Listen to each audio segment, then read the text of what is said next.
वह लटका हुआ था। तभी विक्रमादित्य ने वहां पहुंचकर उसे पेड़ से उतारा और अपने कंधे पर डालकर चल दिया।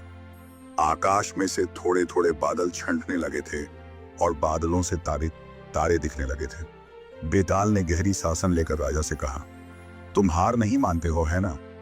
राजा मुस्कुराया और बेताल ने अपनी कहानी सुनानी शुरू की। पाटलिपुत्र में कभी एक बहुत ही विद्वान ब्राह्मण रहता था। वह बहुत ही विनम्र और धार्मिक था। उसके 2 पुत्र थे। दोनों ही अपने पिता की तरह विनम्र थे।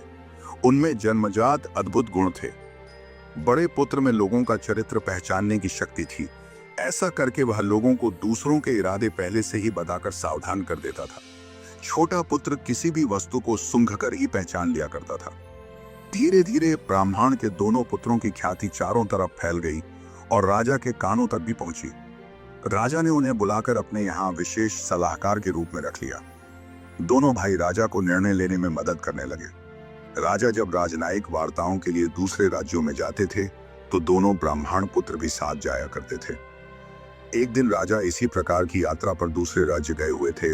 वहां उनका भव्य स्वागत हुआ। राजा के सम्मान में उत्सव जैसा माहौल था और कई रंगारंग कार्यक्रम भी आयोजित किए गए थे। राजा और साथ गए लोगों ने भोज व कार्यक्रम का खूब आनंद उठाया। राजा बहुत थक गए थे। वे आराम करने के लिए राजकीय अतिथि गृह में गए। वह भी खूब सजा हुआ था। राजा ने दोनों भाइयों के साथ आराम गृह में प्रवेश किया। प्रवेश करते ही बड़े भाई को दाल में कुछ काला लगा। उसने कहा, महाराज, मुझे इस राज्य के राजा पर विश्वास नहीं है। वह आपसे ईर्ष्या करता है और आपको मारना चाहता है।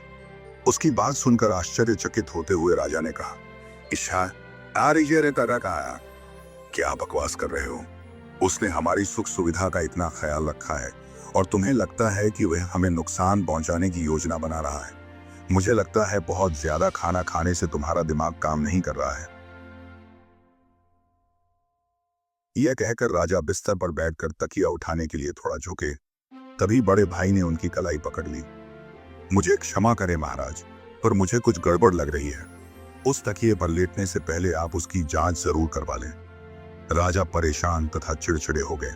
बड़े भाई की अवज्ञा न करते हुए उन्होंने छोटे भाई से तकिए की जांच करवाई। छोटे भाई ने पास आकर उसे सूंघा और कहा, महाराज, तकिए में जानवरों के बाल हैं। पामनिरान कुछ इतने नुकीले हैं कि लेटते ही चुनेंगे या चमड़ी काट देंगे। तकिए के किनारे पर लगी लेस पर जहर है जिससे आपकी जान भी जा सकती है। राजा ने तकिए को हाथ भी नहीं लगाया और सारी रात बिना तकिए के ही बिताई। सुबह वे चुपचाप अपने साथ उस तकिए को लेकर अपने राज्य वापस लौट आए। तकिए की जांच करवाने पर दोनों भाइयों की सत्यता प्रमाणित हो गई। राजा ने दोनों भाइयों को उनकी सेवा के लिए बहुत सारा इनाम दिया। बेताल ने कहा, राजन, दोनों भाइयों में कौन अधिक चतुर तथा अधिक गुणी था? मुस्कुराते हुए राजा ने उत्तर दिया, बड़ा भाई। उसी ने मेजबान के गलत इरादे को भांपा था। उसी ने तकिए को भी पहचाना था। छोटे भाई ने तो बाद में बड़े भाई की शंका को सही बताया था। बेताल जोर जोर से हंसने लगा। बेताल को यह खेल खेलने में मजा आने लगा था। उसने कहा, राजन, तुम्हारा उत्तर बिल्कुल सही है। और वह उड़ा और पेड़ पर चला गया।